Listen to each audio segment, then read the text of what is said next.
Hi, my name is Nancy. I'm HIV undetectable. I've been living with HIV going on 35 years, and it will be in October.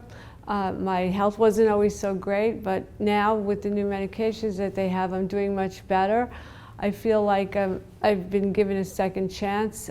Many times I wondered how old I would be, how long I would last living with this virus, and it was a lot scarier at the beginning, but now with the medication keeping my viral load undetectable, it means that the virus is so low in my blood that it can't be detected, and it keeps my T cells from dropping so that I don't get sick and I'm not open to infections. And it's been keeping me healthy for many years now, and I'm very grateful for that. The work that I do now in the HIV field is very important. About 20 years ago, I started doing peer education work and going out into my community and speaking about myself and talking about how I contracted HIV.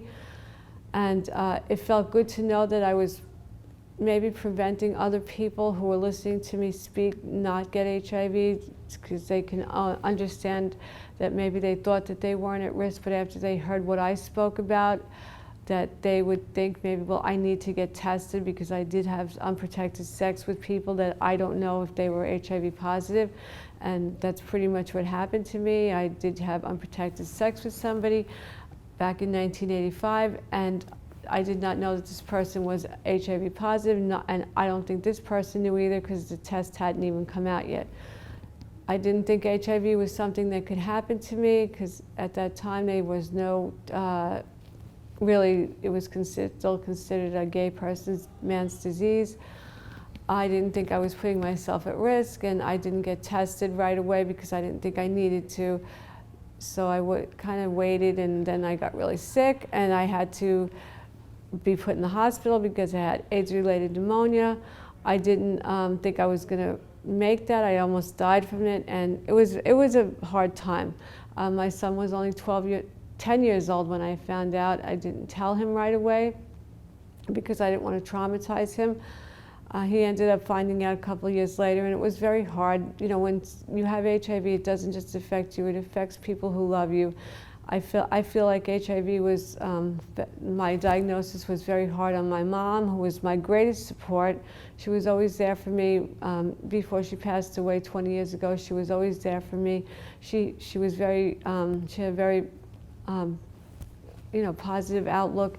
She always made me feel better about things when I started to get scared, and I still, even though she's been gone so long, I still miss having her around and having that support because it really meant a lot to me.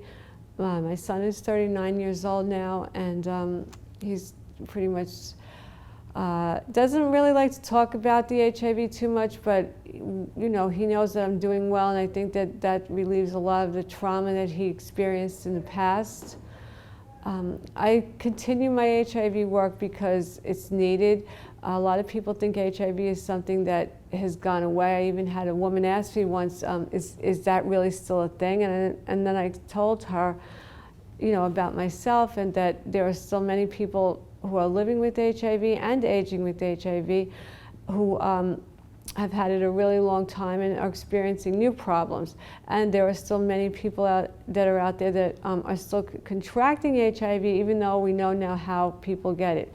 And and I think to myself, well, why is this still happening? Why are people still getting, in 2020, people are still getting HIV, even though we know how it's transmitted. But I don't know if it's because they don't think it could happen to them, or they don't know how HIV is transmitted. I don't know, but I feel like there's still much work to be done in the HIV field as far as educating people, teaching them about PrEP, teaching them about safer sex methods, teaching them about how HIV is and is not transmitted. And there's a lot to know, and I believe doing all of that, even if I can get through to one person in all of the people that I talk to, it's a good thing.